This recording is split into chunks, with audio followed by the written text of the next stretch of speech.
Heute stelle ich euch unseren neuen 125er Zylinder für Vespa Largeframe Modelle vor.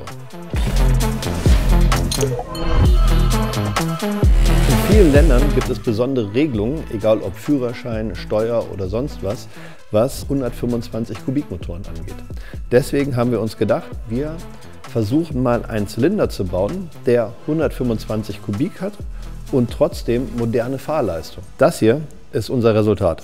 Und zwar ein Aluminiumzylinder mit 4 Überströmen und 2 Boostboard-Kanälen, also insgesamt 6 Kanäle und einem dreigeteilten Auslass. Das Ganze ist, wenn man das mal mit dem Originalzylinder hier vergleicht, schon ein ziemlicher Unterschied, denn man sieht auf Anhieb, dass einfach die Kanalflächen ganz anders gestaltet sind als beim Original, ganz abgesehen davon, dass wir natürlich schön den Zylinder aus Aluminium gemacht haben, beschichtet, damit er auch besonders langlebig ist. Das ist schon der modernste 125er Zylinder, den es von Piaggio ab Werk für Vespa Largeframe Modelle gab. Der hat 2 Überströmkanäle und ein Boostport, also insgesamt 3 Kanäle und ein Auslass. Das Ganze auch noch relativ klein, schwer.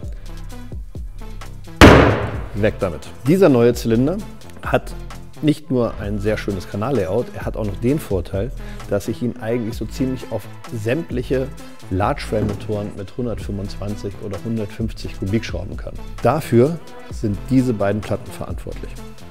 Wir haben nämlich den Zylinder so gezeichnet, dass er ein wenig kürzer ist und man immer entweder die eine oder die andere Platte als Spacer unter den Zylinder verbauen muss. Diese Platte, wie man sieht, ist genau in der Form so gestaltet, dass sie auf originale Zweikanalmotoren passt, also ab VNB bis hin zur Sprint. Diese Platte ist so gestaltet, dass sie auf 3-Kanal-Motoren passt, PX, später Sprint-Veloce Modelle und so weiter. Was kann der Zylinder noch?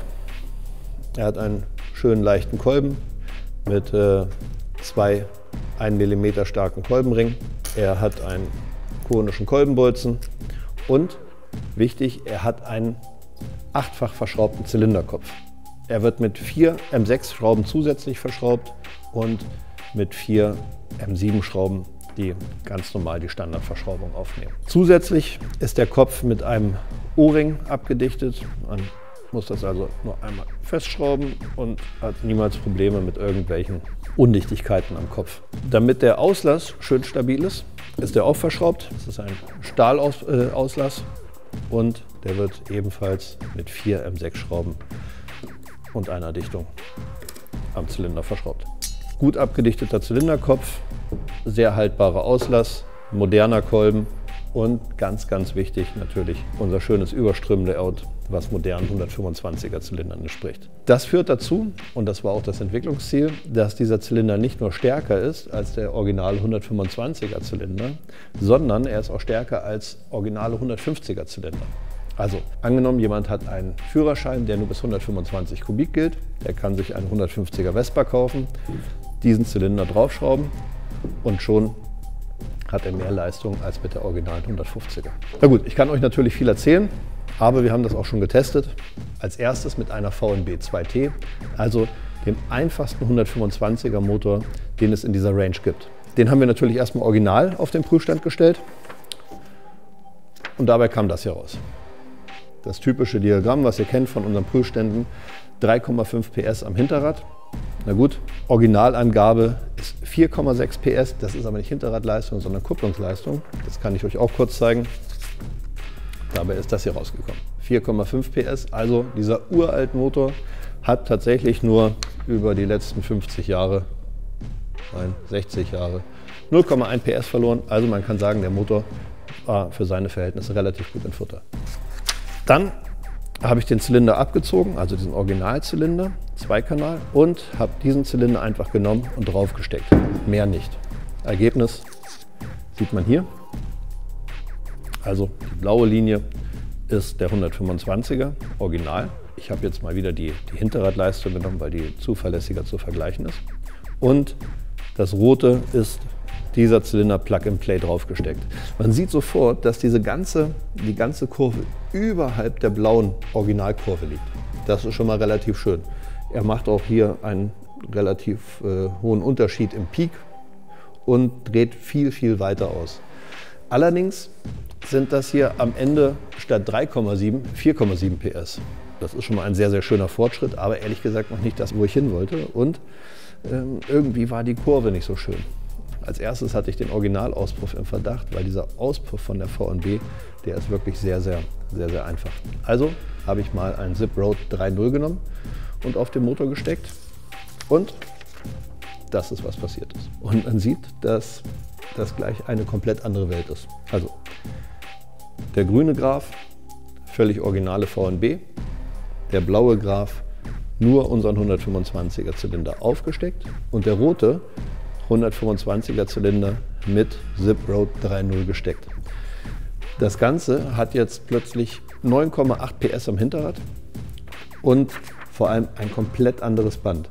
Interessant, auch hier liegt der Graph in jedem Punkt des Diagramms über den beiden anderen Kurven. Also man hat nur gewonnen, ohne irgendwo zu verlieren. Es fährt in jedem Drehzahlbereich besser. Ganz abgesehen davon, dass er natürlich hier hinten raus nochmal richtig Leistung drauflegt. Gut, natürlich muss so ein 125er Zylinder ein bisschen drehen, um Leistung zu entwickeln. Allerdings ist die Peakleistung immer noch bei 6,6. Das heißt, immer noch relativ früh. Das Ganze ist ja nur der Zweikanalmotor gewesen.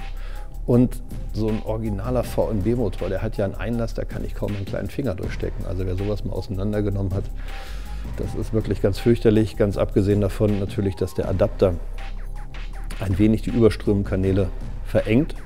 Nicht schlimm, wirkt sich nicht stark aus, aber dennoch, er verengt die Überstromkanäle und der Einlass einer V&B ist besonders klein.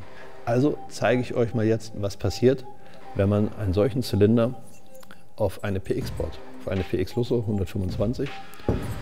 Und dazu gehen wir mal rüber in den Prüfstandsraum. Eben habe ich euch Diagramme gezeigt von einer V&B mit unserem neuen 125er Zylinder und Zip Road 3.0 Auspuff. Das war quasi unser Test mit einem Worst-Case-Motor, also 2 Überströme und einen sehr kleinen Einlass. Wir haben das Ganze natürlich auch auf einer PX getestet mit einem etwas größeren Einlass und 3 Überströmen. Und wie das Ganze dann aussieht, das zeige ich euch gleich.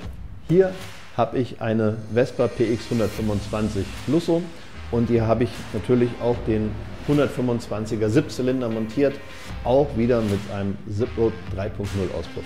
Und wie das Ganze funktioniert, das schauen wir uns jetzt an.